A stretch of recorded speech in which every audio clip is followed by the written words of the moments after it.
आप लोगों को बहुत बार बताया जा चुका है कि जीव का परम चरम लक्ष्य श्री कृष्ण प्राप्ति है और वो श्री कृष्ण प्राप्ति रूपी लक्ष्य एकमात्र भक्ति से ही प्राप्त हो सकता है। वैसे तो 3 प्रकार की भक्ति होती है, स्वरूप सिद्धा भक्ति, संग सिद्धा भक्ति,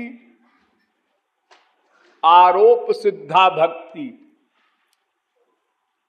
ये भक्ति के 3 भेद हैं। स्वरूप सिद्धा सर्वश्रेष्ठ भक्ति है। उसमें केवल श्याम सुंदर के सुख के लिए ही निष्काम प्रेम होता है और संग सिद्धा भक्ति में कर्म ज्ञान का मिश्रण होता है। कर्म भी करे, वर्णाश्रम धर्म का भी पालन करे, साथ साथ में श्री कृष्ण भक्ति भी करे, अर्थात मन से श्री कृष्ण भक्ति करे और इंद्रियों से वर्णाश्रम धर्म का पालन वेद विहित करे। ये संग सिद्धा भक्ति है, ये निम्न कक्षा की है। और आरोप सिद्धा भक्ति मध्यम कक्षा की है, जिसमें श्री कृष्ण को अपने कर्मों का फल समर्पित करते हुए भक्ति करना होता है। तो आप लोगों को स्वरूप सिद्धा भक्ति का उपदेश दिया जाता है, अर्थात उसमें कर्म ज्ञान योग किसी का मिश्रण न हो और कर्मार्पण करना और कर्म करना ये बीमारी भी न हो। केवल श्री कृष्ण भक्ति, विशुद्ध भक्ति, कोई कामना नहीं, निष्काम भक्ति, वही आप लोग कर रहे हैं। 9 प्रकार की भक्ति है वो, 9 प्रकार की। उसमें प्रमुख 3 भक्ति है, श्रवण, कीर्तन, स्मरण। इन तीनों में भी सबसे प्रमुख स्मरण भक्ति। नंबर 2 कीर्तन भक्ति, नंबर 3 श्रवण भक्ति। इस समय आप लोग श्रवण भक्ति कर रहे हैं, सुन रहे हैं भगवत विषय। जब आप लोग नाम गुण लीला का गान करते हैं वो कीर्तन भक्ति है, और जब आप भगवान का स्मरण करते हैं मन से, वो स्मरण भक्ति है। तो केवल स्मरण भक्ति करो, चाहे स्मरण प्लस कीर्तन दोनों मिलाकर करो, लेकिन स्मरण भक्ति अवश्य हो। स्मरण भक्ति के बिना कोई भक्ति लक्ष्य को नहीं दिला सकती, भगवान से नहीं मिला सकती। ये सब बातें आप लोगों को बहुत बार समझाई जा चुकी है। ये तो दवा है, औषधि है, इसके खाने से भव रोग समाप्त हो जाएगा। लेकिन परहेज भी बहुत आवश्यक है। कोई डायबिटीज का मरीज पेट भर मिठाई खाए, चीनी खाए और डायबिटीज के रोकने की गोली और इंजेक्शन भी ले, इंसुलिन, वो काम नहीं देगा। कमाना बड़ी बात नहीं है, गमावे ना ये बड़ी बात है। आप 1 करोड़ कमा के और चौरस्ते पर रखी आए, दूसरे दिन गए देखने, वहां कुछ नहीं था। ऐसे ही होता है कुसंग, दोष।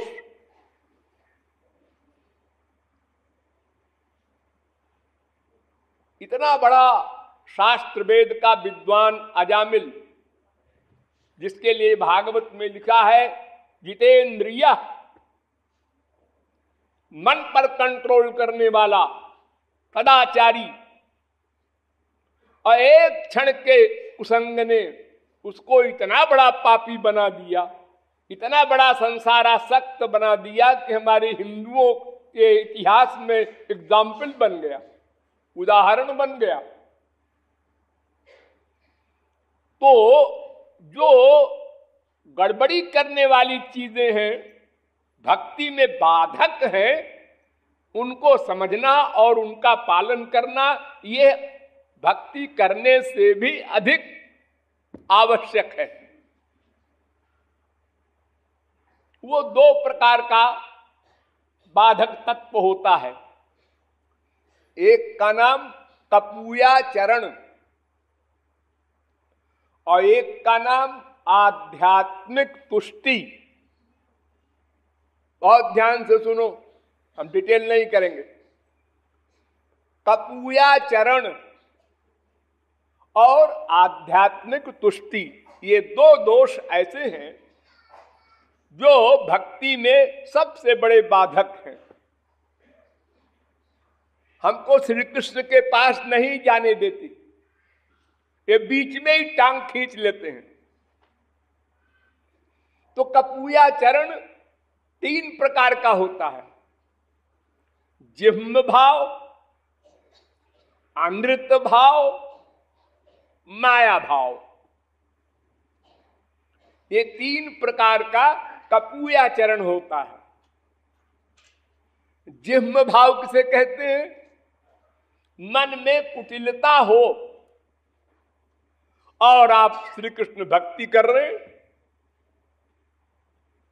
और ठाकुर जी का सिद्धांत है मोहि कपट छल छिद्र न भावा। हमारी प्राइवेसी जो है ना, वही हमको बर्बाद कर रही है। हम लोग जब सोचने लगते हैं अकेले में हम जो सोच रहे हैं कोई नहीं जानता।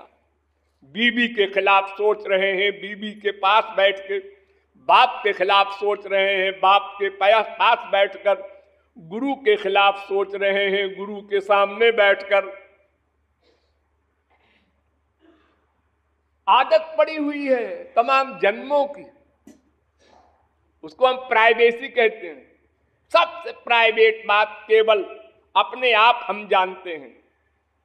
उससे कम प्राइवेट स्त्री पति को बताते हैं, उससे कम प्राइवेट माँ बेटे को, उससे कम प्राइवेट दोस्तों को, उससे कम प्राइवेट नौकर को।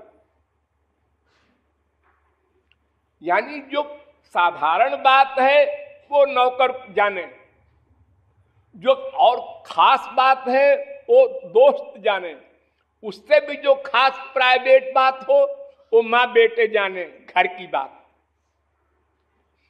और उससे भी जो प्राइवेट हो वो स्त्री पति आपस में जाने, माँ बाप से भी छुपा दे।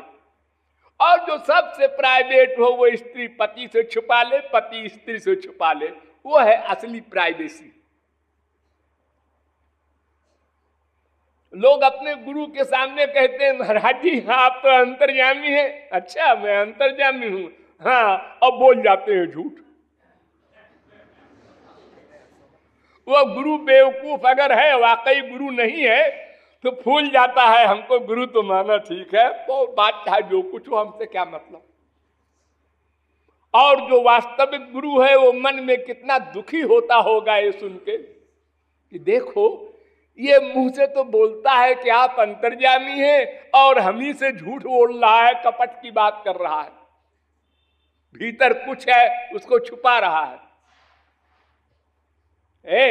ऐसा है कि ऐसा है कि ऐसा है, महाराज जी से नहीं बताना। हाँ, महाराज जी ने तुमको बता दिया, तुमने बताया क्या? नहीं तो जरूर बताया, तभी तो महाराज जी ने हमसे डांटा हमको। दूसरा अपराध, अपराध पर अपराध, अपराध पर अपराध हम लोग करते जाते हैं और फिर उधर हरे राम और भक्ति भी करते हैं, आंसू भी बहाते हैं श्री कृष्ण के लिए, सब मटिया मेट हो जाता है। ये मन की कुटिलता, ये जिह्म भाव है, ये छोड़ना होगा। नंबर 2, अनृत भाव। ये क्या है?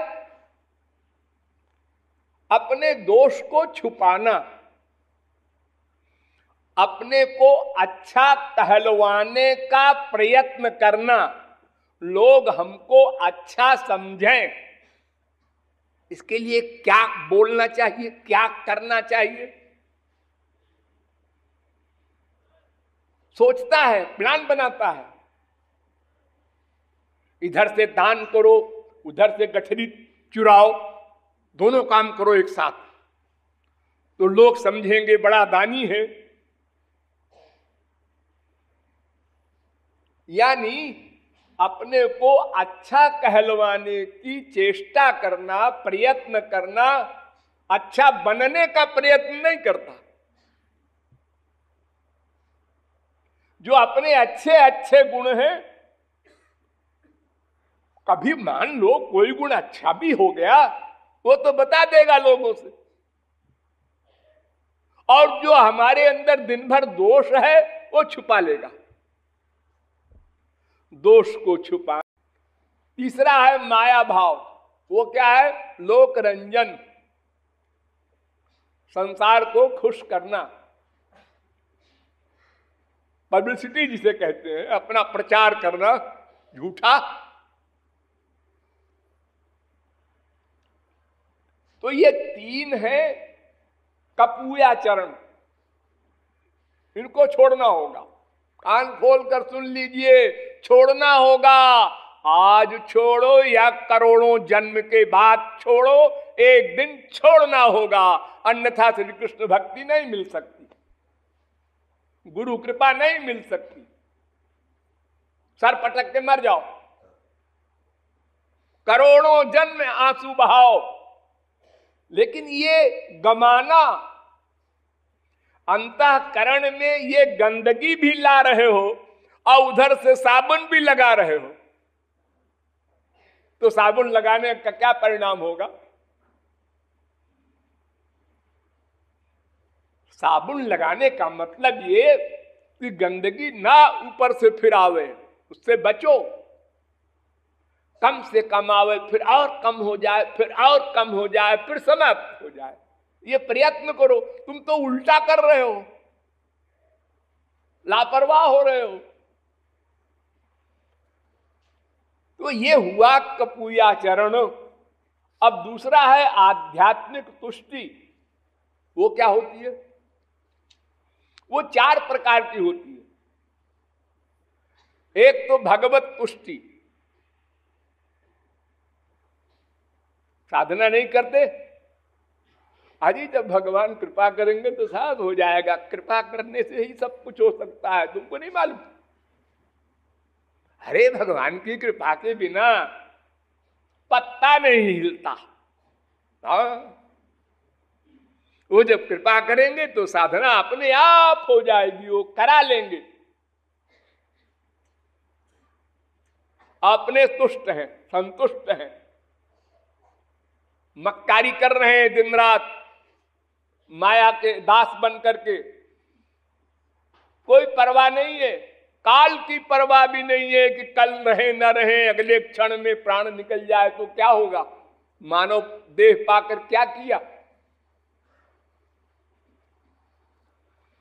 यह है भगवत तुष्टि। एक होती है शरण वरण तुष्टि। शरण वरण तुष्टि क्या होती है? कि मुंह से तो बोल देते हैं, तुमेव माता च पिता तुमेव बंधुश्च सखा तुमेव विद्या द्रविणम तुमेव सर्वम मम देव देव श्री कृष्ण शरणम मम। ये क्या है? ये मंत्र है हमारे गुरु जी का, श्री कृष्ण शरणम मम। एक संप्रदाय का ये भी मंत्र है। क्या मतलब? मैं आपकी शरण में हूं। ऐसे ही तो अर्जुन भी शरण में था। शिष्यस्ते हम साधिमाम त्वाम प्रपन्नम, मैं आपकी शरण में हूं लेकिन युद्ध नहीं करूंगा।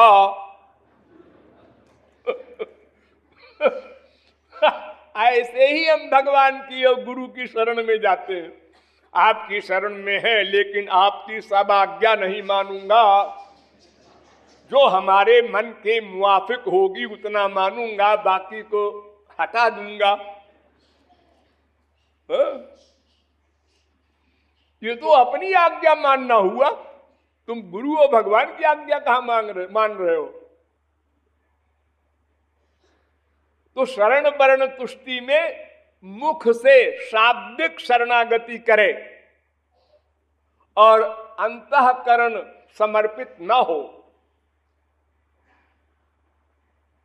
मन बुद्धि समर्पित न हो, तो वो शरण वर्ण तुष्टि है। ये मन बुद्धि को ही तो शरण करना है। मुख से कह दिया शरण, क्या जबान को शरणागत करोगे? या शरीर को दंडवत गुरु के चरणों में डाल दिया, शरीर का समर्पण करोगे? अरे शरीर का भी करो, ठीक है, लेकिन मेन चीज है मन बुद्धि। इसलिए अर्जुन से भगवान ने कहा, मैं ये व मन आधत्सो मई बुद्धि निवेशय। अर्जुन मन भी मुझको दे दे, बुद्धि भी मुझको दे दे। जब बुद्धि मुझको दे देगा तो एक खोपड़ी लगाना तेरा बंद हो जाएगा। गुरु ने कहा यहां से चले जाओ, फिर इन्हें सोचेगा क्यों क्यों चले जाए, यहां कीर्तन हो रहा है, मुझे आप कहते हैं चले जाओ। सोचो मत, गुरु आज्ञा पालन,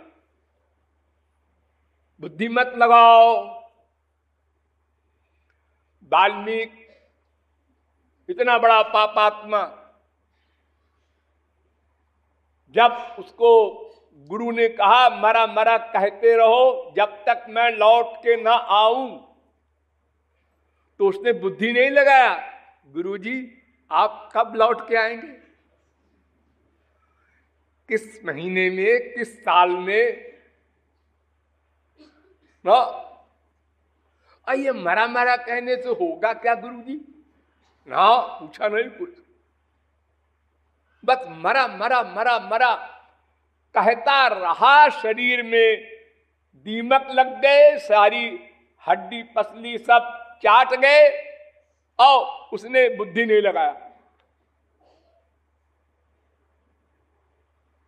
तब महापुरुष आया, परीक्षा में पास हो गया, गुरु आया, सब कुछ दे दिया। तो शरण वर्ण तुष्टि का अभिप्राय है कि वाणी से तो समर्पित हो और मन बुद्धि को समर्पित न करे, शरणागत न हो, तो ये भी बाधक है।